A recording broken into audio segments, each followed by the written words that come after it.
اللہ ہم مظلوم لڑکیاں ہیں اور بہت دکھی ہیں.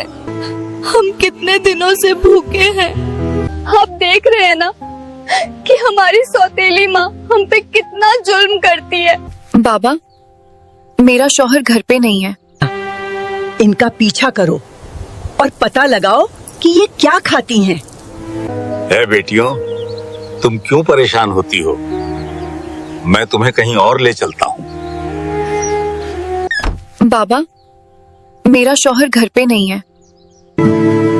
جب میرا شوہر آئے گا تب آپ آ جانا. یہ کہانی ہے ایک آدمی اور اس کی 3 بیٹیوں کی ہے. اس کی بیوی کچھ سال پہلے وفات پا چکی تھی. اس کی تینوں بیٹیاں بہت خوبصورت تھی مگر سب سے چھوٹی بیٹی اپنی بہنوں میں سب سے زیادہ سمجھدار تھی.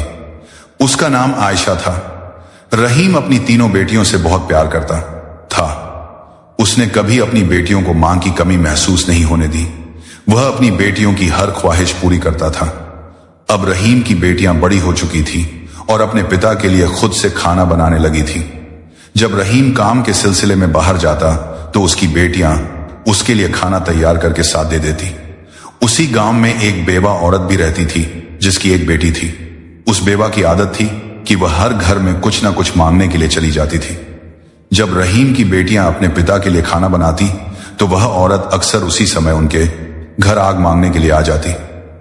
لیکن رحیم کی سب سے چھوٹی بیٹی عائشہ کو وہ بیوہ عورت بالکل بھی اچھی نہیں لگتی تھی. جب بھی وہ عورت ان کے گھر آتی عائشہ اپنی بہنوں سے کہتی یہ عورت ہمارے گھر کیوں آتی ہے؟ یہ عورت بالکل بھی اچھی نہیں ہے. بڑی دونوں بہنیں عائشہ کو سمجھاتی دیکھو یہ بیوہ عورت ہے اور غریب ہے. اگر ہمارے گھر سے آگ لے جاتی ہے تو اس میں تمہارا کیا نقصان ہے؟ عائشہ اپنی بہنوں کی باتیں سن کر چپ ہو جاتی لیکن وہ کہتی دیکھ لینا یہ عورت ایک نہ ایک دن ہم سب کے لیے مصیبت کھڑی کرے گی. یہ سلسلہ یوں ہی چلتا رہا. وہ عورت روز روز ان کے گھر سے آگ لینے آتی اور موقع پا کر رحیم کے کھانے میں راکھ ملا دیتی. رحیم نے جب اپنے کھانے میں خرابی محسوس کی تو اس نے سوچا کہ اس کی چھوٹی چھوٹی بیٹیاں کھانا بناتی ہیں اس لیے ان سے کوئی غلطی ہو جاتی ہوگی. وہ اپنی بیٹیوں سے بہت پیار کرتا تھا اور یہ بات سمجھ نہیں پا رہا تھا کہ اس کی بیٹیاں اس کا کھانا کیوں خراب کر رہی ہیں. پھر ایک دن رحیم نے سوچا آج میں اپنی بیٹیوں پر نظر رکھوں گا. آخر میری بیٹیاں اچانک سے میرے کھانے میں راکھ کیوں ملانے لگی ہیں. جب رحیم کی بیٹیاں کھانا بنانے لگی تو وہ چھپ کر انہیں دیکھنے لگا. اس کی بڑی بیٹی صاف پانی سے چاول دھو رہی تھی, چھوٹی بیٹی سالن بنا رہی تھی اور سب سے چھوٹی بیٹی عائشہ برتن صاف کر رہی تھی جن برتنوں میں کھانا ڈالا جانا تھا. کچھ ہی دیر میں کھانا پک کر تیار ہو گیا. کھانے میں کوئی خرابی نہیں تھی. رحیم پریشان تھا لیکن پھر اچانک اس نے جو دیکھا اس سے اس کے پیروں تلے زمین کھسک گئی. اس نے دیکھا کہ وہی بیوہ عورت ان کے گھر آگ لینے آئی ہے اور اس کی چھوٹی بیٹی عائشہ اس سے بحث کر رہی ہے. وہیں اس کی دوسری بہنیں عائشہ کو سمجھا رہی تھی کوئی بات نہیں عائشہ یہ بیوہ عورت ہے اسے آگ لینے دو. بڑی بہن نے کہا لیکن اس بیوہ عورت نے آگ لینے کے بہانے نظریں بچا کر رحیم کے کھانے میں راکھ ملا دی اور سارا کھانا خراب کر دیا. یہ دیکھ کر رحیم کو بہت غصہ آیا.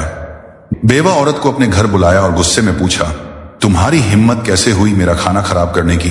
وہ عورت بڑی ناٹکی انداز میں رحیم کے پاس آئی اور اس کے سینے پر ہاتھ پھیرتے ہوئے کہنے لگی ارے میں تو یہ دیکھ رہی تھی کہ تم سچ میں اپنی بیٹیوں سے پیار کرتے ہو یا نہیں. کھانا خراب ہونے پر تم انہیں ڈانٹتے ہو یا نہیں. لیکن تم تو بڑے اچھے انسان نکلے, اپنی بیٹیوں سے بہت پیار کرنے والے. تم نے تو میری چوری فوراً پکڑ لی. اب مجھے یقین ہو گیا ہے کہ تم اپنی بیٹیوں سے بہت پیار کرتے ہو. ایسا کچھ نہیں ہوگا.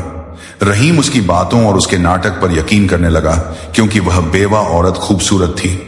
رحیم اس کے ویوہار سے پربھاوت ہو کر کچھ بھی کہنے کی بجائے اسے اپنی پتنی بنانے کا فیصلہ کر بیٹھا. کچھ ہی دنوں میں اس نے اپنی بیٹیوں کی اجازت کے بنا اس بیوہ عورت سے شادی کر لی اور اسے اپنے گھر لے آیا.